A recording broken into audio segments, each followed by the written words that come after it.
Welcome to എഡ്ഫിൽ talks. കേട്ടറ്റ് എക്സാമിന് ഇനി വളരെ ചുരുങ്ങിയ സമയം മാത്രമേ നമ്മുടെ മുന്നിലുള്ളൂ. ഈ ചുരുങ്ങിയ സമയം എങ്ങനെ ഫലപ്രദമാക്കാം, എങ്ങനെ കൂടുതൽ മാർക്ക് നേടാം, എന്തൊക്കെ കാര്യങ്ങൾ ശ്രദ്ധിച്ചാൽ കൂടുതൽ മാർക്ക് നേടാം, എങ്ങനെ കോൺഫിഡന്റ് ആയി പരീക്ഷയെ നേരിടാം തുടങ്ങിയ കാര്യങ്ങളാണ് നമ്മൾ ഇന്നിവിടെ ഡിസ്കസ് ചെയ്യുന്നത്. ഇങ്ങനെയുള്ള കാര്യങ്ങൾ നമ്മളോട് ഡിസ്കസ് ചെയ്യാൻ വേണ്ടിയിട്ട് ഇന്ന് നമ്മുടെ കൂടെയുള്ളത് സെറ്റ്, നെറ്റ്, കേട്ടറ്റ് എക്സാമുകൾ ക്വാളിഫൈ ചെയ്ത് വിദ്യാഭ്യാസ മേഖലയിൽ ആക്റ്റീവായിട്ട് പ്രവർത്തിക്കുന്ന ഹസീബ് സാറാണ്. സാറിനെ ഞാൻ വെൽക്കം ചെയ്യുന്നു. Thank you. ഈ വരുന്ന ഡിസംബർ 3-4 തീയതികളിലായിട്ടാണ് എക്സാം നടക്കുന്നത്. ഇനി മുന്നിലുള്ള വളരെ ചെറിയ സമയം എങ്ങനെ നമുക്ക് വിലപ്പെട്ടതാക്കാം? ഓക്കെ, ഫസ്റ്റ് ഓഫ് ഓൾ എല്ലാവർക്കും നമസ്കാരം. പിന്നെ നമ്മളെ സംബന്ധിച്ചിടത്തോളം ഏറ്റവും പ്രധാനപ്പെട്ട ഒരു പരീക്ഷയാണ് നമ്മുടെ മുന്നിലേക്ക് വരുന്നത്.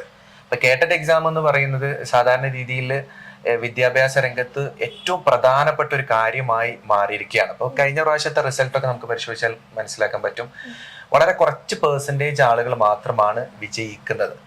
അപ്പൊ അതുകൊണ്ട് തന്നെ ഈ പരീക്ഷ എന്ന് പറയുന്നത് ഇപ്പോൾ കോവിഡിന് ശേഷം വരുന്ന രണ്ടാമത്തെ പരീക്ഷയാണ്. എനിക്ക് തോന്നുന്നു കുറച്ച് മാസങ്ങൾ ഗ്യാപ്പ് ഉണ്ട്. പല കുട്ടികളും എപ്പോഴാണ് എക്സാം എന്നൊക്കെ രൂപത്തിൽ ഇപ്പൊ നമ്മുടെ സ്ഥാപനത്തിലേക്ക് അടക്കം വിളിച്ചു ചോദിക്കാറുണ്ടായിരുന്നു. കാരണം വലിയ പ്രതീക്ഷയാണ്. അപ്പോൾ എക്സാമിന്റെ കേസ് പറയുകയാണെങ്കിൽ ഇനി PSC പരീക്ഷ വരുന്നുണ്ട്. അതേപോലെ തന്നെ ഒരുപാട് അവസരങ്ങൾ എയ്ഡഡ് സ്കൂളിലാവട്ടെ മറ്റ് സ്കൂളുകളിലൊക്കെ അവസരങ്ങളുണ്ട്. അതുകൊണ്ട് തന്നെ പരീക്ഷ വളരെ നിർണായകമാണ്. അതുകൊണ്ട് തന്നെ ഏറ്റവും പ്രധാനമായിട്ടും അവസാനത്തെ സമയം എന്ന നിലയിൽ നമ്മൾ ശ്രദ്ധിക്കേണ്ട 3 കാര്യങ്ങളാണ് എനിക്ക് നിങ്ങളോട് പ്രധാനമായും നൽകാനുള്ളത്. ഒന്നാമത്തെ കാര്യം, പഠനവുമായി ബന്ധപ്പെട്ട വളരെ പ്രധാനപ്പെട്ട 3 കാര്യങ്ങളാണല്ലോ. ഒന്നാമത്തെ കാര്യം, പുതുതായി നമ്മൾ ഇനി ഒന്നും പഠിക്കാതിരിക്കുക എന്നുള്ളതാണ്. ഇപ്പൊ ചില ആളുകളൊക്കെ ഏത് പരീക്ഷയാണെങ്കിലും, ഇപ്പൊ കോമ്പറ്റിറ്റീവ് പരീക്ഷകളാവട്ടെ എനിത്തിങ് എന്ത് പരീക്ഷയാണെങ്കിലും ഞാൻ പഠിക്കാത്ത കാര്യങ്ങളെ സംബന്ധിച്ച് വളരെയധികം ആശങ്ക അവർക്കുണ്ടാവും. ഇപ്പൊ നമ്മുടെ സൈക്കോളജിന്റെ കേസ് പറയുകയാണെങ്കിൽ ഇപ്പൊ മെമ്മറി, കോഗ്നീഷൻ ഉണ്ട്. അതേപോലെ ചൈൽഡ് ഡെവലപ്മെന്റ് എഡ്യൂക്കേഷനുമായി ബന്ധപ്പെട്ടിട്ട് നമ്മൾ ഒരുപാട് മേഖല, ഇപ്പൊ ലേണിംഗ് ഡിസബിലിറ്റീസ്, ഇങ്ങനെ കുറെ കാര്യങ്ങളുണ്ട്. ഇപ്പൊ ഇതിൽ ഏതെങ്കിലും ഒരു ടോപ്പിക് അവർ പഠിച്ചിട്ടുണ്ടാവില്ല. ഇപ്പൊ പഠിക്കാത്തതുകൊണ്ട് തന്നെ അവരായിരിക്കും ഞാനത് പഠിച്ചില്ലല്ലോ, ഞാൻ ഇനി പഠിക്കാതിരുന്ന എന്താ സംഭവിക്കുക എന്നുള്ളത് വരാൻ കൂടുതലായിട്ട് സാധ്യത ഉണ്ട്. എനിക്ക് തോന്നുന്നു കേട്ടറ്റിൽ മാത്രമല്ല എല്ലാ പരീക്ഷയിലും സാധാരണ വരുന്ന ഒരു സംഗതിയാണ്. അപ്പൊ അതുകൊണ്ട് തന്നെ പുതുതായി ഒന്നും പഠിക്കാതിരിക്കുക എന്നുള്ളതാണ് ഫസ്റ്റ് നമുക്ക് പറയേണ്ട പ്രധാനപ്പെട്ട പോയിന്റ് ആയിട്ട് നിങ്ങൾ മനസ്സിലാക്കുന്ന. രണ്ടാമത്തെ കാര്യം, പിന്നെ പുതുതായി പഠിക്കാതിരിക്കുന്നതിന്റെ പുറമെ പഠിച്ച കാര്യങ്ങൾ കൃത്യമായിട്ടൊന്ന് റിവിഷൻ ചെയ്യാം. റിവിഷൻ ചെയ്യാന്ന് ഉദ്ദേശം എന്താണെന്ന് വെച്ചാൽ ഇപ്പൊ നമ്മൾ പഠിക്കുന്നതിൽ തന്നെ സിമ്പിൾ ആയിട്ടുള്ള കാര്യങ്ങൾ ഉണ്ടാവും, ഭയങ്കര ഡിഫിക്കൽട്ട് ആയിട്ടുള്ള കാര്യങ്ങൾ ഉണ്ടാവും. പക്ഷെ സിമ്പിൾ തന്നെ പലപ്പോഴും കുട്ടികൾ തെറ്റിക്കും. അപ്പൊ സിമ്പിൾ വളരെ ചെറിയ ക്വസ്റ്റ്യൻ ആയിരിക്കും. ആ ക്വസ്റ്റ്യന് അവർക്ക് ഇങ്ങനെ ഈ 4 ഓപ്ഷൻ വരുന്ന സമയത്ത് ഇത് എന്താണെന്നുള്ള ഒരു പ്രയാസം, കൺഫ്യൂഷൻ സാധാരണ ഉണ്ടാവാറുണ്ട്. ഇത് എങ്ങനെ മറികടക്കാന്ന് വെച്ചാല് നമ്മൾ അവസാനത്തെ ലാപ്പ് എന്ന് പറയല്ലോ, അവസാനത്തെ മണിക്കൂറുകൾ അവിടെ നമ്മൾ പഠിച്ച കാര്യം. ഇപ്പൊ ചില ആളുകൾ ചെറിയ പ്രിസ്ക്രൈബ്ഡ് നോട്ട്സുകൾ മേക്ക് ചെയ്ത് വെക്കും, ചില ആളുകൾ കോഡ്സുകൾ വെച്ചിട്ട് പഠിക്കും, അവരുടെ ലെക്ചർ നോട്ടായിട്ട് എഴുതി വെച്ചിട്ടുള്ള പുസ്തകങ്ങൾ ഉണ്ടാവും. ഇപ്പൊ നമ്മുടെ കുട്ടികളൊക്കെ അങ്ങനെയാണ്, അവർ നോട്ട് എഴുതിയിട്ടാണ് പഠിക്കുന്നത്. അപ്പൊ ഇങ്ങനെ എന്ത് രൂപത്തിലാണെങ്കിലും പഠിച്ച് നമ്മൾ എഴുതി വെച്ച കാര്യങ്ങൾ ഒന്ന് റിവൈസ് ചെയ്യാം. നമുക്ക് വേണമെങ്കിൽ ഒരു തവണ വായിച്ചു നോക്കാം, അല്ലെങ്കിൽ ഒരു 2 തവണ 3 തവണ വായിച്ചു നോക്കാം. ഇനി അതല്ല എങ്കിൽ നമുക്ക് ചെയ്യാൻ പറ്റിയൊരു കാര്യമാണ്, നമ്മളുടെ പിന്നെ മൈൻഡിലേക്ക് നമ്മൾ റിമൈൻഡ് കൊടുക്കാം. ഐ മീൻസ് ഇന്ന കാര്യം ഇപ്പൊ ഞാൻ പഠിച്ചത് ചൈൽഡ് ഡെവലപ്മെന്റ് ആൻഡ് സൈക്കോളജി, അല്ലെങ്കിൽ സൈക്കോളജിയാണ്, മലയാളം, ഇംഗ്ലീഷ്, ഇതിപ്പോ കാറ്റഗറി 1, 2, 3, 4 വ്യത്യസ്തമായ സബ്ജക്റ്റുകളാണല്ലോ. ഈ സബ്ജക്റ്റിലൊക്കെ നമ്മൾ മൈൻഡിൽ ഇരുന്ന് റിലാക്സ് ചെയ്തിട്ട് ഞാൻ പഠിച്ചത് എന്താന്നുള്ള ഒരു ഹയറാർക്കിക് ഓർഡറിൽ മൈൻഡിൽ സെറ്റ് ചെയ്ത് കൊണ്ടുവന്നിട്ട് ഒരു റിമൈൻഡ് ആൻഡ് റിവിഷൻ മൈൻഡ് കൊടുക്കാം. ഇനി പഠിച്ച തന്നെ ഓർത്തെടുക്കാൻ വേണ്ടിയിട്ടുള്ള ടിപ്സുകളൊക്കെ നോക്കിയിട്ട് കൃത്യമായി പഠിക്കാൻ തയ്യാറാവാം. മൂന്നാമത്തെ കാര്യം, അവസാന സമയത്ത് നമ്മൾ മനസ്സിലാക്കേണ്ട കാര്യം എന്താണെന്ന് വെച്ചാല് ചോദ്യങ്ങൾ പരിശീലിക്കാൻ. ചോദ്യങ്ങൾ ഇപ്പോൾ പലപ്പോഴും പ്രാക്ടീസ് ആയിട്ടും മോക്കായിട്ടും ഒക്കെ നമ്മൾ പരിശീലിക്കാറുണ്ട്. പക്ഷെ അതിന്റെ അപ്പുറത്ത് പ്രീവിയസ് ഇയർ ക്വസ്റ്റ്യൻ പേപ്പർ ഒക്കെ പഠിച്ച് ഈ ക്വസ്റ്റ്യൻ വരുന്ന രീതി എങ്ങനെയാണെന്നൊക്കെ കുറച്ചൊരു ഐഡിയ നമ്മൾ മനസ്സിലാക്കി വെച്ച് ഈ ക്വസ്റ്റ്യനോടുള്ള ഒരു പേടി നമ്മൾ ടെസ്റ്റ് ചെയ്യാനുള്ള ഓപ്പർച്യൂണിറ്റി ഒക്കെ ഇപ്പൊ നമ്മുടെ ആപ്ലിക്കേഷനിലൊക്കെ ടെസ്റ്റുകൾ ഉണ്ടല്ലോ. ഇപ്പൊ ഇങ്ങനെ എല്ലാത്ത രൂപത്തിലും ഏത് രൂപത്തിലാണെങ്കിലും ടെസ്റ്റ് ഒക്കെ ചെയ്ത് പരിശീലിച്ച് കഴിഞ്ഞാൽ കുറച്ചും കൂടി നന്നാവും അവസാന സമയത്ത്. പുതുതായി പഠിക്കാതിരിക്കുക എന്നുള്ളതാണ് ഇതിൽ ഏറ്റവും കൂടുതൽ പ്രധാനമായിട്ടുള്ള. ഈ 3 കാര്യങ്ങൾ ശ്രദ്ധിച്ചു കഴിഞ്ഞാൽ ഈ എക്സാം അല്ല ഏത് എക്സാമിനേഷനിലും നമുക്ക് വളരെയധികം മാർക്ക് നേടാൻ സാധിക്കും. പഠിച്ച കാര്യങ്ങൾ കൂടുതൽ മനസ്സിലേക്ക് ഉറപ്പിച്ച് കൂടുതൽ ചോദ്യങ്ങൾ ചെയ്ത് പരീക്ഷയെ നേരിട്ടാൽ അത് നമുക്ക് കൂടുതൽ എളുപ്പമാവുമെന്നാണ് സാർ ഇപ്പോൾ പറഞ്ഞിട്ടുള്ളത്. പല കുട്ടികളും എക്സാം ഹാളിലേക്ക് പോകുന്നതിന് മുമ്പ് ഹാൾ ടിക്കറ്റ് മറന്നു വയ്ക്കുക, പേന മറന്നു വയ്ക്കുക തുടങ്ങിയ ചെറിയ ചെറിയ കാര്യങ്ങൾ മറന്നതുകൊണ്ട് മാത്രം ഫ്രസ്ട്രേറ്റഡ് ആവുന്ന, ടെൻഷൻ ആവുന്ന ഒരുപാട് സന്ദർഭങ്ങൾ നമ്മൾ എല്ലാവരും കണ്ടിട്ടുണ്ട്. അത്തരത്തിൽ ഈ സന്ദർഭങ്ങളൊക്കെ ഒഴിവാക്കാൻ, ടെൻസ്ഡ് ആവാതിരിക്കാൻ, എക്സാമിന് മുമ്പ് റിലാക്സ്ഡ് ആവാൻ വേണ്ടിയിട്ട് എന്തൊക്കെ നമ്മൾ മുൻപേ ഒരുക്കി വെക്കണം, ആ കാര്യങ്ങൾ സാർ പറഞ്ഞു. ഓക്കെ, വളരെ പ്രധാനപ്പെട്ട ഒരു ചോദ്യമാണ് ഇയാൾ ചോദിച്ചത്. കാരണം പലപ്പോഴായിട്ട് എക്സാം ഹാളിലേക്ക് പോകുന്നതിന് മുമ്പേ ചില കാര്യങ്ങൾ മറന്ന കാരണത്താല് ഫ്രസ്ട്രേറ്റഡ് ആവുക മാത്രമല്ല ഒരു മാർക്കിനൊക്കെ ഫെയിലിയർ ആവും. ഇപ്പോൾ നിങ്ങൾക്കറിയാം, ഇപ്പൊ കഴിഞ്ഞ പ്രാവശ്യത്തെ റിസൾട്ട് വന്ന സമയത്ത് 81, ഇപ്പൊ 90 ഉണ്ട്, അതേപോലെ 82 ഉണ്ട്. റിസർവേഷൻ ഇതിനു വേണ്ടി 82 ആണ്. ജനറൽ കാറ്റഗറിക്കാർക്ക് വരുന്നത് 90 ആണ്. അപ്പോൾ 89 കിട്ടിയ ആളുകളുണ്ട്, 81 കിട്ടിയ ആളുകളുണ്ട്. അവിടെ കൗണ്ട് നോക്കുകയാണെങ്കിൽ കുറെയാണ്. അപ്പൊ അവരെന്താ പറയണെന്ന് വെച്ചാല് എന്റെ ഒരു ചെറിയ അശ്രദ്ധ കാരണമാണ് എനിക്കത് കിട്ടാതിരുന്നത് എന്നുള്ള സങ്കടമുണ്ട്. നിങ്ങൾ ആലോചിച്ച് നോക്കൂ, ഒരു അവസാനത്തെ ടൈമിൽ ഒരു മാർക്ക് കാരണത്താൽ, ഒറ്റ മാർക്ക് കാരണത്താൽ പോവാന്ന് പറയുന്നത് വലിയൊരു പ്രശ്നമാണ്. ഇവിടെയാണ് പ്രധാനമായിട്ടുള്ളത്. ഒന്നാമത് നിങ്ങൾ കറക്റ്റ് ആയിട്ട് ചെയ്യേണ്ട ഒരു കാര്യം എന്താണെന്ന് വെച്ചാൽ, ഒന്ന് ഹാൾ ടിക്കറ്റ് പ്രിന്റ് എടുത്ത് വെക്കുക എന്നുള്ളതാണ്. ഹാൾ ടിക്കറ്റിന്റെ കേസ് പറയുമ്പോൾ എനിക്ക് അതിന്റെ കൂടെ പറയാനുള്ള ഒരു കാര്യം, പലപ്പോഴും വെരിഫിക്കേഷന് വരുന്ന സമയത്ത് സംഗതി ഇപ്പൊ ഈ ഹാൾ ടിക്കറ്റിന്റെ ഒരു കോപ്പിയാണ് എന്റെ കയ്യിലുള്ളത്.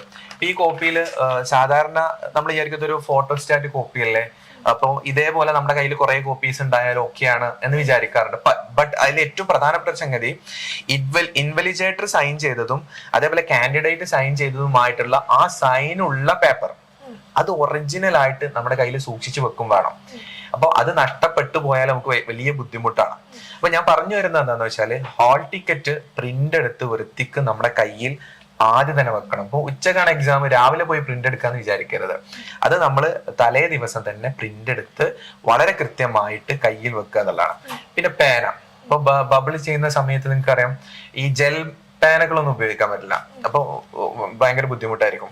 അതേപോലെ നല്ല ഷാർപ്നെസ് ഉള്ള ഭയങ്കര കൂർത്തിട്ടുള്ള പേനകൾ ഉപയോഗിക്കുമ്പോൾ ചിലപ്പോൾ ബബിൾ ചെയ്യുന്ന ഭാഗം കീറി പോകുന്ന സാധ്യതകൾ പലപ്പോഴും ഉണ്ടാവാറുണ്ട്. പുതിയ പല രൂപത്തില് ചില പേനകൾ. അപ്പൊ സാധാരണ ബോൾ പെൻസിലുകൾ നമ്മൾ ഉപയോഗിക്കാം, അതും കയ്യിൽ വെക്കാം. അതേപോലെ മറ്റൊരു കാര്യമാണ്, മൂന്നാമത് പ്രധാനമായും ശ്രദ്ധിക്കേണ്ട കാര്യമാണ്, ഐഡന്റിറ്റി കാർഡുകൾ നമ്മുടെ കയ്യിൽ പ്രധാനമായിട്ട് വേണം. അപ്പോൾ നിങ്ങളുടെ തന്നെ ഹാൾ ടിക്കറ്റ് നിങ്ങൾ എല്ലാവരും പ്രിന്റ് എടുത്തിട്ടുണ്ടാവും. ഈ പ്രിന്റ് എടുത്തിട്ടുണ്ടെങ്കിൽ ഉടൻ തന്നെ പ്രിന്റ് എടുക്കുക. അതേപോലെ തന്നെ അതിൽ തന്നെ ഇൻസ്ട്രക്ഷൻസ് ഓഫ് കാൻഡിഡേറ്റ്സ് എന്ന് പറഞ്ഞിട്ടുള്ള ഒരു വളരെ വ്യക്തമായിട്ട് പറയുന്ന ഒരു കാര്യമുണ്ട്. ഇതിൽ കുറെ കാര്യങ്ങൾ, ഓൾമോസ്റ്റ് 15 കാര്യങ്ങൾ ഇതിൽ പറയുന്നുണ്ട്. ഞാനതെല്ലാം പറയുന്നില്ല, പക്ഷെ ഇത് നമ്മൾ മുമ്പ് ഒരുങ്ങേണ്ട കാര്യം എന്നുള്ള നിലക്കാണ് ഐഡി കാർഡുകൾ, അതായത് ഐഡന്റിറ്റി കാർഡുകൾ നമുക്ക് ഉപയോഗിക്കാൻ നിർബന്ധമാണ്. ഫോട്ടോ ഫിക്സ് ചെയ്ത് തന്നെ വേണം. ഇപ്പൊ വോട്ടർ ID പറ്റും, passport, driving licence, Aadhaar card, ഏകദേശം 8ഓളം വരുന്ന ഐഡന്റിറ്റി കാർഡുകൾ ഉണ്ട്. അപ്പൊ ഒരുപാട് സാധാരണ ഗവൺമെന്റ് അപ്രൂവൽ ആയിട്ടുള്ള ID കാർഡുകൾ. ഇപ്പൊ അതല്ലാത്ത രൂപത്തിലുള്ള ID കാർഡ് അല്ല. ഇപ്പൊ നമ്മളുടെ ആധാർ കാർഡ്, ഇങ്ങനെ സാധാരണ നമ്മൾ ഗവൺമെന്റ് ചോദിക്കുന്ന ഒരുപാട് ID കാർഡ് ഉണ്ടല്ലോ, ഇതിന്റെ ഒറിജിനൽ തന്നെ നമ്മൾ കയ്യിൽ വെക്കണം. ഫോട്ടോസ്റ്റാറ്റോ അറ്റസ്റ്റ് കോപ്പികളോ ഒന്നും പറ്റില്ല. ഓക്കെ, അപ്പോൾ അതാണ് പ്രധാനമായിട്ടും മൂന്നാമത് ശ്രദ്ധിക്കേണ്ട കാര്യം. നാലാമത്തെ കാര്യം എന്ന് പറഞ്ഞാൽ, ഇപ്പൊ നമ്മള് ഓൾറെഡി ഇപ്പം സ്ഥലം ഇതിൽ ഫിക്സ് ചെയ്ത് പറഞ്ഞിട്ടുണ്ടാവും. അപ്പൊ ചില ആളുകൾക്ക് ഈ സ്കൂൾ എവിടെയാണെന്ന് അറിയില്ല, ഈ ഇൻസ്റ്റിറ്റ്യൂട്ട് എവിടെയാണെന്ന് അറിയാത്ത പ്രശ്നമുണ്ട്. അപ്പൊ വൈകി പോകുന്ന ആളുകളുണ്ട്. അപ്പൊ നേരത്തെ നമ്മൾ എന്ത് ചെയ്യാം, ഇറങ്ങാം.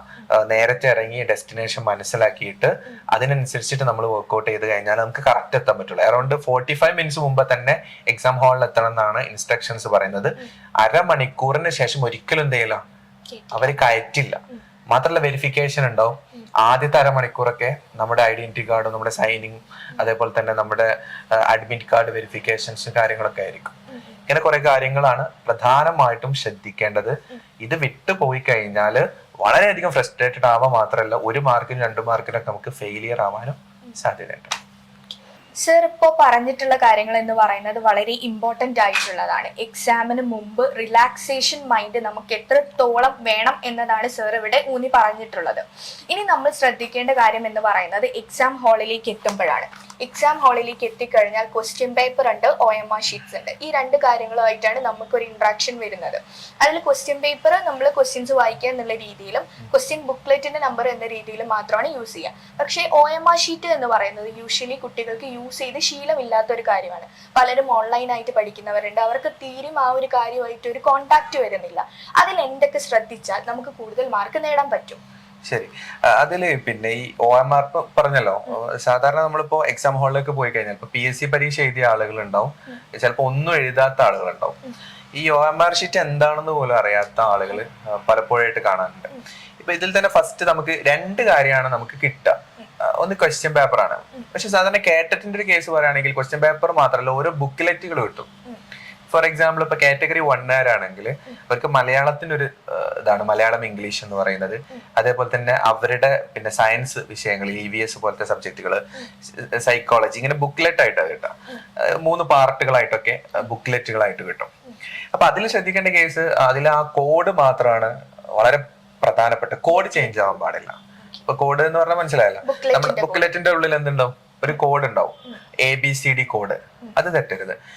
പിന്നെ നമ്മുടെ കയ്യിൽ കിട്ടുന്ന കാര്യമാണ് ഈ OMR ഷീറ്റ് എന്ന് പറയുന്നത്. OMR ഷീറ്റ് വളരെ ഇമ്പോർട്ടന്റ് കാര്യമാണ്. ഈ OMR ഷീറ്റിലെ 1 മാർക്ക് എന്ന് പറയുന്നത് പലപ്പോഴും ഒരു മാർക്ക് തെറ്റിയതിന്റെ കാരണത്താൽ, ഇപ്പൊ ചെറിയ ബബിൾ ചെയ്ത പ്രശ്നം കാരണത്താൽ 1 മാർക്കും 2 മാർക്കൊക്കെ പോയ ആളുകളുണ്ട്. പല രൂപത്തിൽ നമുക്ക് മനസ്സിലാവും. അപ്പൊ ഞാൻ അതിൽ ഫസ്റ്റ് അപ്പോൾ ആദ്യം പറയേണ്ട കാര്യം എന്ന് പറയുന്നത്, അതിലെ ഫസ്റ്റ് നെയിം ഓഫ് കാൻഡിഡേറ്റ് ആണ്. അപ്പൊ നമ്മുടെ കയ്യിലുള്ള ഒരു OMR ഷീറ്റ് ആണിത്. ഈ OMR ഷീറ്റിന്റെ കോപ്പി നമ്മൾ നോക്കും. ഇപ്പൊ നമ്മുടെ എഡ്ഫിലിന്റെ സ്റ്റുഡൻസിന് വേണ്ടിയിട്ട് നമ്മൾ മെഗാ മോക്ക് ടെസ്റ്റ് നടത്തുന്നുണ്ട്. അവർക്ക് ഈ ഒരു OMR ഷീറ്റ് പരിചയപ്പെടാൻ വേണ്ടിയിട്ടാണ്. അതേപോലെ തന്നെ ബബിൾ ചെയ്യുമ്പോൾ ശ്രദ്ധിക്കേണ്ട കാര്യങ്ങൾ ക്ലിയർ ചെയ്യാനും ഒരു പ്രാക്ടിക്കൽ മൈൻഡിന് വേണ്ടിയിട്ട് നമ്മൾ എക്സാം ആയിട്ട് നടത്താറുണ്ട്. അപ്പൊ നമുക്ക് ഏറ്റവും പ്രധാനം നെയിം ഓഫ് കാൻഡിഡേറ്റ്, പേര് എഴുതുക എന്നുള്ളതാണ്. അത് നമ്മൾ കറക്റ്റ് ക്യാപിറ്റലിൽ തന്നെ പേര് എഴുതണം. പേര് എഴുതുമ്പോൾ സ്പെല്ലിംഗ് മിസ്റ്റേക്ക് ഇല്ലാതിരിക്കാൻ പ്രത്യേകം ശ്രദ്ധിക്കണം.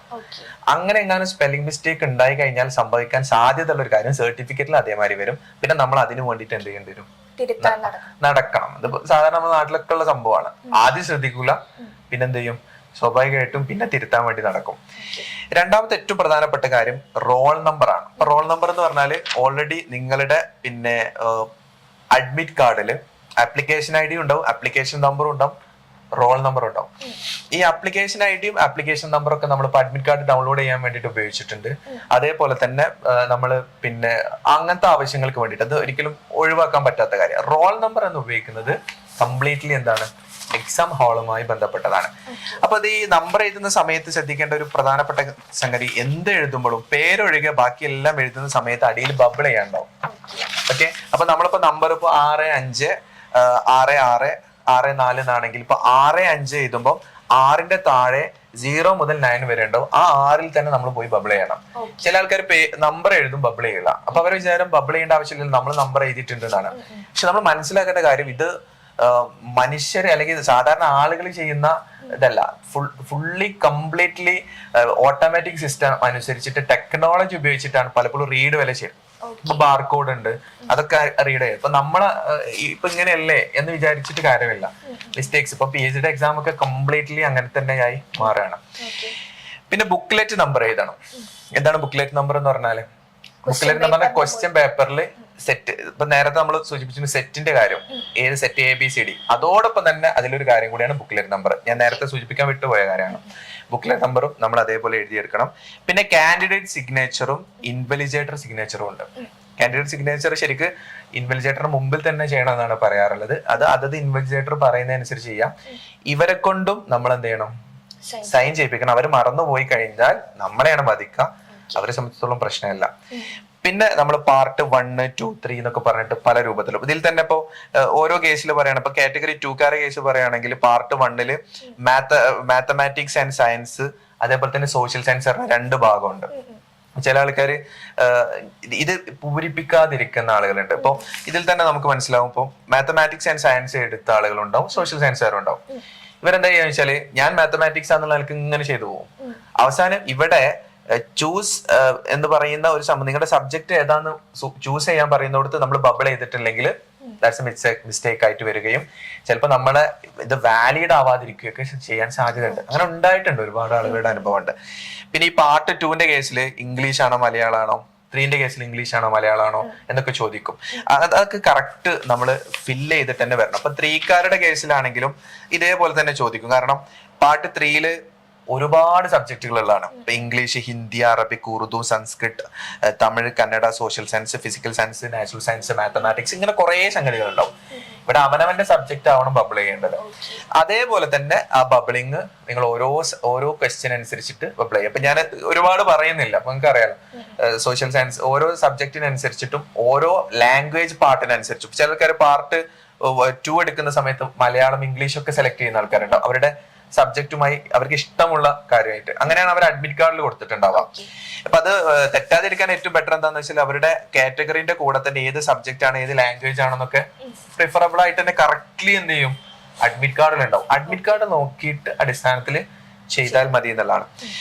പിന്നെ എനിക്ക് തോന്നുന്നത് ഏറ്റവും കൂടുതൽ പ്രശ്നം വരുന്നത് ബബിൾ ചെയ്യുമ്പോഴാണ്. ബബിൾ ചെയ്യുമ്പോൾ ഇയാൾ ശ്രദ്ധിച്ചിട്ടുണ്ടോ ബബിൾ ചെയ്യുമ്പോൾ എന്തൊക്കെയാണ് മിസ്റ്റേക്സ് സാധാരണ വരില്ലേ? ചെറിയ അല്ലെ, രണ്ട് രീതിയിൽ ബബിൾ ചെയ്യുന്ന ആളുകളുണ്ട്. ഒന്ന് കംപ്ലീറ്റ് ക്വസ്റ്റ്യന്റെ ആൻസർ ബുക്ക്ലെറ്റിൽ ടിക്ക് ചെയ്തിട്ട് പിന്നെ ലാസ്റ്റ് മൊമെന്റിൽ ഇരുന്ന് ബബിൾ ചെയ്യുന്നവര്. പിന്നെ ആ ഒരു ക്വസ്റ്റ്യൻ ആൻസർ കണ്ടു, ഞാനത് മനസ്സിലാക്കി അത് ടിക്ക് ചെയ്തു, അത് ഡയറക്റ്റ് ബബിൾ ചെയ്യുന്നവര്. ഈ രണ്ട് രീതിയിൽ ചെയ്യുന്നവരുണ്ട്. ഇതില് എനിക്ക് തോന്നുന്ന ഏറ്റവും കൂടുതലായിട്ട് ബെറ്റർ ആയിട്ട് തെറ്റാൻ സാധ്യതയുള്ള ഒരു സംഗതി എന്ന് പറഞ്ഞാല് ചില ആൾക്കാർ കംപ്ലീറ്റ് ഇപ്പൊ 150 ക്വസ്റ്റ്യൻ ആണ്, 150 ക്വസ്റ്റ്യൻ ഇരുന്നിട്ട് ക്വസ്റ്റ്യൻ പേപ്പറിൽ ഇങ്ങനെ ടിക്കറ്റ് ഇങ്ങനെ പോകും. അപ്പൊ അവര് പറയാം അവർക്ക് അതാണ് സൗകര്യം, അത് അവരുടെ ഇഷ്ടമാണ്. ഈ രണ്ട് ഓപ്ഷനും തെറ്റാണെന്നും പറയില്ല. പക്ഷെ എന്റെ പേഴ്സണലി ഞാൻ പറയുന്ന ഒരു ഒപ്പീനിയൻ എന്താന്ന് വെച്ചാല് അതിൽ സംഭവിക്കുന്ന ഒരു മിസ്റ്റേക്ക് വരാൻ സാധ്യത ഉള്ളത്, നമ്മളിപ്പോ ഒക്കെ ടിക്കറ്റ് ഇങ്ങനെ പോയി അവസാനത്തെ സമയത്ത് നമ്മളിത് ബബ്ലിങ്ങിന് ഇരിക്കും. ബബ്ലിങ്ങിന് ഇരിക്കുമ്പോൾ അഥവാ നമ്മൾ അറിയാണ്ടെങ്ങാനും ഒന്ന് തെറ്റിക്കഴിഞ്ഞാൽ കംപ്ലീറ്റ്ലി തെറ്റും. ഫോർ എക്സാമ്പിൾ ഒന്നാമത്തെ നമ്മൾ ശരിയായി രണ്ടാമത്തെ ചെയ്ത് മൂന്നാമത്തതിന്റെ ആൻസർ ബി ആണെന്ന് വിചാരിക്കാം. അപ്പൊ ഞാനിപ്പോ നോക്കുമ്പോ ക്വസ്റ്റ്യൻ പേപ്പറിൽ ബി ആണ് കണ്ടത്, പക്ഷെ എന്റെ അറിയാതെ ഞാൻ സി ചെയ്തു. അപ്പൊ ഞാൻ അടുത്തത് പിന്നെ നോക്കുമ്പോൾ എന്റെ ഓർഡർ ചേഞ്ച് ചെയ്തിട്ട് കംപ്ലീറ്റ്ലി തെറ്റും. അപ്പൊ ചിലപ്പോൾ 5 or 10 മാർക്കുകൾ പോവാൻ സാധ്യതയുണ്ട്. ഏറ്റവും ബെറ്റർ ആയ സംഗതി എന്ന് പറയുന്നത് പിന്നെ അതിന്റെ ഇടയിൽ ഓരോന്ന് നോക്കി ആ സമയത്ത് ചെയ്തു പോകുന്നതായിരിക്കും നല്ലതെന്നാണ് എന്റെ പേഴ്സണൽ ഒപ്പീനിയൻ. അതാണ് കുറച്ചും കൂടി നമുക്ക് ബെറ്റർ ആയിട്ടുള്ളത്. അറൗണ്ട് നമുക്ക് 1 മിനിറ്റ് ആണ് നമുക്കിതിന് ഒരു ക്വസ്റ്റ്യൻ എന്നുള്ള നിലക്ക് കിട്ടാം. അപ്പൊ അതിൽ തന്നെ ശ്രദ്ധിക്കേണ്ട ഒരു വലിയ പ്രധാനപ്പെട്ട കാര്യമാണ് ഈ ടൈം മാനേജ്മെന്റ് എന്ന് പറയുന്നത്. ഏറ്റവും കൂടുതൽ പിന്നെ ടൈം മാനേജ്മെന്റ് പ്രശ്നം ഉണ്ടാവുക മാത്സ് ആയിരിക്കും. മാത്സുകാരെ സംബന്ധിച്ചിടത്തോളം അവർക്ക് ചിലപ്പോൾ 1 മിനിറ്റ് അധികം വേണ്ടി വരും. അപ്പൊ നമ്മൾ ഡിവൈഡ് ചെയ്ത് ടൈം സെറ്റ് ചെയ്തിട്ട് അതിന്റെ അടിസ്ഥാനത്തിൽ വർക്ക്ഔട്ട് ചെയ്യാം. ചില സമയത്ത് സംഭവിക്കുന്ന ഒരു കാര്യം എന്താണെന്ന് വെച്ചാൽ അവസാന സമയത്ത് ഇങ്ങനെ ബബിൾ ചെയ്ത് പോകുന്നത് കാണാൻ പറ്റും. അപ്പൊ അവര് പ്രധാനമായും ശ്രദ്ധിക്കേണ്ട കാര്യം ഓരോ സമയം എടുത്ത് കൃത്യമായി അനലൈസ് ചെയ്ത് പോവാം. എനിക്ക് 1 മിനിറ്റ് ആണ്, മാത്സിന്റെ കേസിൽ മാത്രമേ കുറച്ച് വേരിയേഷൻ വരുള്ളൂ. ബാക്കിയൊക്കെ 1 മിനിറ്റ് നമ്മൾ കരുതിയാൽ മതി. ഒരു സമയം എന്നുള്ളത് 150 മിനിറ്റ്സ് ആണ് വരുന്നത്. അപ്പൊ അതിനനുസരിച്ചിട്ട് നമ്മൾ ചെയ്താൽ മതി. അതായിരിക്കും ഏറ്റവും ബെറ്റർ ആയിട്ടുള്ള കാര്യം. ബബിൾ ചെയ്യുമ്പോൾ ശ്രദ്ധിക്കേണ്ട കാര്യങ്ങൾ സാർ പറഞ്ഞു. ഇത് കൂടാതെ സാർ പറഞ്ഞൊരു കാര്യമാണ് ഓർഡർ തെറ്റിക്കഴിഞ്ഞാൽ നമ്മുടെ 5-ൽ കൂടുതൽ 6-7 ക്വസ്റ്റ്യൻസിന്റെ ആൻസേഴ്സ് തെറ്റിപ്പോവാൻ ചാൻസ് ഉണ്ട്. അപ്പോൾ ഒരു ക്വസ്റ്റ്യൻ റെഡി ആയി കഴിഞ്ഞാൽ എത്ര മാർക്ക്, ഒരു ക്വസ്റ്റ്യൻ തെറ്റിക്കഴിഞ്ഞാൽ എത്ര മാർക്ക്, എങ്ങനെയാണ് ഇതിന്റെ ഒരു എക്സാം പാറ്റേൺ? അതെ, പിന്നെ സാധാരണ കോമ്പറ്റേറ്റീവ് എക്സാമിനേഷനിൽ തന്നെ നെഗറ്റീവ് മാർക്ക് എന്ന് പറയുന്നത് ഒരു വലിയ പോപ്പുലാരിറ്റിയിലേക്ക് വന്നുകൊണ്ടിരിക്കുന്ന ഒരു സംഗതിയാണ്. PSC കംപ്ലീറ്റ്ലി നെഗറ്റീവ് മാർക്ക് ഉണ്ട്. നെഗറ്റീവ് മാർക്ക് ഉണ്ടാകുമ്പോൾ ഒരു പ്രശ്നം എന്താന്ന് വെച്ചാല് നമ്മൾ ഉണ്ടാക്കിയ സ്കോർ പോലും മാർക്ക് പോലും എന്ത് ചെയ്യും, നഷ്ടപ്പെടും. ഇപ്പൊ പിന്നെ UGC നെറ്റിൽ തന്നെ CSER ഒക്കെ നടത്തുന്ന മാത്സിന്റെ അവരുടെ എക്സാംസ് ഒക്കെ കംപ്ലീറ്റ്ലി നെഗറ്റീവ് മാർക്സ് ഉണ്ട്. UGC നെറ്റിന്റെ UGC നടത്തുന്ന സാധാരണ എക്സാമുകളുണ്ട്. ഇപ്പൊ NTA അതിലൊന്നും നെഗറ്റീവ് മാർക്ക് ഇല്ല. കേട്ടറ്റിലും സെറ്റിലും നെഗറ്റീവ് മാർക്ക് ഇല്ല. അതുകൊണ്ട് തന്നെ നമ്മുടെ വിദ്യാർത്ഥികൾ ചെയ്യേണ്ട ഒരു കാര്യം എന്താന്ന് വെച്ചാല് കംപ്ലീറ്റ്ലി അറ്റൻഡ് ചെയ്യണമെന്നാണ്. ഒന്നുപോലും വിടരുത്. എനിക്കറിയില്ല എന്ന് വിചാരിച്ചിട്ട് അത് ചെയ്യാതിരിക്കരുത്. കാരണം നിങ്ങൾ ABCDയിൽ ഏതെങ്കിലും ഒന്നാണ് അത് ബബിൾ ചെയ്യുന്നെങ്കിൽ അത് മാർക്ക് കിട്ടിയാലോ. അതെ, അതൊരു ഭാഗ്യത്തിന്റെ കാര്യം കൂടെ. കുറച്ച് ടിപ്പ് കൂടി നമ്മൾ മനസ്സിലാക്കണം. എനിക്കാകെ 60 അറിയുള്ളൂ, അതുകൊണ്ട് ഞാനത് അത് PSCക്ക് ഓക്കെയാണ്. പക്ഷെ ഇങ്ങനത്തെ കോമ്പറ്റേറ്റീവ് എക്സാമിനേഷന് നമ്മൾ അങ്ങനെ ആവശ്യമില്ലല്ലോ. അപ്പൊ ആ കാര്യം കൂടി പ്രത്യേകം ശ്രദ്ധിച്ചാൽ നന്നാവും. എക്സാം ഹാളിൽ നമ്മുടെ സൈഡിൽ നിന്ന് വരുന്ന ചെറിയ ചെറിയ മിസ്റ്റേക്സ് എങ്ങനെ നമ്മുടെ മാർക്കിനെ എഫക്റ്റ് ചെയ്യുന്നു എന്ന് സാറ് വളരെ വൃത്തിക്ക് നമുക്ക് പറഞ്ഞു തന്നിട്ടുണ്ട്. ഇത് കൂടാതെ ശ്രദ്ധിക്കേണ്ട ഒരുപാട് കാര്യങ്ങൾ സാറ് പറഞ്ഞു തന്നിട്ടുണ്ട്. അതൊക്കെ മനസ്സിൽ വെക്കുക, എക്സാം നല്ല രീതിയിൽ എഴുതുക. ഇനി സാറിനോട് എനിക്ക് ചോദിക്കാനുള്ളത്, ഈ ടീച്ചിങ് മേഖലയിലേക്ക് വരുന്ന അത് സ്വപ്നം കാണുന്ന ഒരുപാട് ഉദ്യോഗാർത്ഥികളുണ്ട്. അവരുടെ ആദ്യത്തെ കടമ്പയാണ് ഈ കേട്ടറ്റ് എക്സാം എന്ന് പറയുന്നത്. എഡ്ഫിലിൻ്റെ അടക്കം ഒരുപാട് കുട്ടികൾ ഇപ്പം നമ്മുടെ മുന്നിലുണ്ട്. അവരോട് ഈ ലാസ്റ്റ് മൊമെന്റിൽ പറയാനുള്ള ബെസ്റ്റ് സജഷൻ എന്താണ്? ഓക്കെ, വളരെ ഇമ്പോർട്ടന്റ് ആയിട്ടുള്ള ഒരു പരീക്ഷയാണ് ഇപ്പോൾ നമുക്ക് മുന്നിലേക്ക് വരുന്നത്. അവസാനമായി എന്താണ് പറയാനുള്ളതെന്നാണ് ചോദിച്ചത്. എനിക്ക് പ്രധാനമായും പറയാനുള്ള കാര്യം, ഒന്നാമത്തെ കാര്യം, ടെൻഷൻ ഇല്ലാതെ ഈ പരീക്ഷ എഴുതുക എന്നുള്ളതാണ്. പലപ്പോഴും ഇത് ലഭിച്ചിട്ടില്ലെങ്കിൽ എന്ത് സംഭവിക്കും, അല്ലെങ്കിൽ എൻ്റെ എക്സാമിനേഷനെ എന്നെ ബാധിക്കും, എൻ്റെ ജോലിയെ ബാധിക്കും. പല ആളുകളും ജോലിയിൽ ജോയിൻ ചെയ്തതിന് ശേഷം ഈ എക്സാമിനേഷൻ കിട്ടാതെ ഇപ്പോൾ 10 പ്രാവശ്യം പരീക്ഷ എഴുതിയിട്ട് കിട്ടാത്ത ആളുകൾ വരെ ഉണ്ട്. അപ്പോൾ ടെൻഷൻ വേണ്ട എന്നുള്ളതാണ് പ്രധാനമായിട്ട് വേണ്ടത്. ടെൻഷനും വേണ്ട, സ്ട്രെസ്സും വേണ്ട. ഇപ്പോ ക്വസ്റ്റ്യൻ വരുമ്പോൾ തന്നെ ഈ പലപ്പോഴും ബാധിക്കുന്ന ക്വസ്റ്റ്യൻ കണ്ട ആദ്യത്തെ ക്വസ്റ്റ്യൻ ചിലപ്പോൾ ടഫ് ആയിരിക്കും, പിന്നെ ബാക്കിയുള്ള കംപ്ലീറ്റ്ലി ടഫാന്നുള്ള ഒരു ധാരണയില് ആകെ നമ്മൾ ടെൻസ്ഡ് ആവും, പിന്നെ നമ്മളെ ബാധിക്കുന്ന കുറെ സംഗതികൾ വരാറുണ്ട്. അപ്പൊ ടെൻഷൻ ഇല്ലാതെ, സ്ട്രെസ് ഇല്ലാതെ പരീക്ഷ എഴുതാം. എന്നാൽ തന്നെ നമുക്ക് എന്തായാലും ഇപ്രാവശ്യത്തെ കേട്ടിട്ട് നേടാൻ പറ്റും. രണ്ടാമത്തെ കാര്യം, പരീക്ഷ എഴുതുന്നതിന്റെ തൊട്ടു മുമ്പത്തെ ദിവസത്തെ ഒരു പ്രത്യേകതയാണ്. സാധാരണ ആളുകൾ എന്താ ചെയ്യുമെന്ന് വെച്ചാല്, പിന്നെ പരീക്ഷ അല്ലേ പഠിക്കണം എന്ന് വിചാരിച്ച് രാത്രി 12 മണി വരെ, രാവിലെ എണീച്ചിട്ട് 3 മണിക്ക് ശേഷം ആകെ 2-3 മണിക്കൂർ ഉറങ്ങുള്ളൂ. എന്നിട്ട് എക്സാം ഹാളിൽ വന്നതിന് ശേഷം ആൾക്ക് ഉറക്കം വരുന്നു, ക്ഷീണം. ഇതൊക്കെ നമ്മളെ എക്സാമിനെ വളരെയധികം സ്വാധീനിക്കും. ഏതൊരു എക്സാമിനേഷന് പോകുമ്പോഴും അതിന്റെ തലേ ദിവസം നല്ലോണം ഉറങ്ങണം. ഉറങ്ങി നല്ല കൂൾ മൈൻഡില് കുളിച്ച് നല്ല മൈൻഡോട് കൂടിയിട്ട് നമ്മൾ പോയി കഴിഞ്ഞാൽ മാത്രമേ നമുക്ക് കിട്ടുള്ളൂ. അതേപോലെ തന്നെ പ്രാർത്ഥനകളാണെങ്കിലും മെഡിറ്റേഷൻ, ഇങ്ങനത്തെ കാര്യങ്ങളൊക്കെ ചെയ്തിട്ട് ആ ഒരു മൈൻഡിൽ നമ്മുടെ വീട്ടുകാരോടൊക്കെ വളരെ ഹാപ്പി മൈൻഡിൽ, നമ്മുടെ മനസ്സിലും ഉള്ളിലുമുള്ള ഒരു ഹാപ്പിനെസ്, ചിരിച്ചിട്ട് ശരിക്ക് അവരോടൊക്കെ യാത്ര പറഞ്ഞ് എനിക്ക് എന്തായാലും കിട്ടും കേട്ടോ എന്നൊക്കെ പറഞ്ഞിട്ടുള്ള ഒരു കോൺഫിഡന്റ് പോയി കഴിഞ്ഞാൽ നമുക്ക് എന്തായാലും കിട്ടും.